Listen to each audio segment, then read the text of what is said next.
Yan, meron pong bibigay yung mama ni Borloloy sa akin, oh. Ano yan? Kamuting kahoy.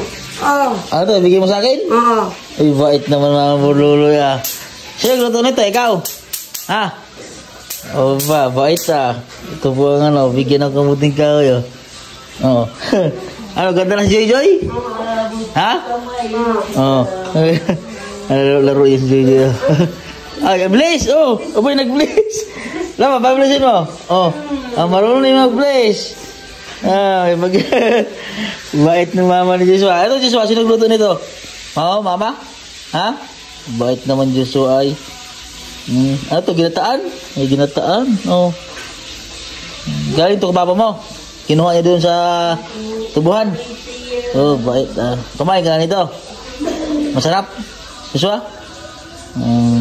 Sa bait naman ni Joshua ay dinaran po ako nila kamuting kahoy na ginataan.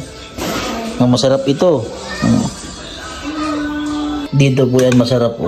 Sakto po meron po kaming inilaw po na ano, dilis. Ginawa po ito ni Papa. Kinilaw na dilis. At sakto po binigyan po tayo ng kamuting kahoy ni Ate Wilma, mama ni Borloloy. Sarap to, merienda. So yun po, pag-share po ako ng ating mga video. God bless po.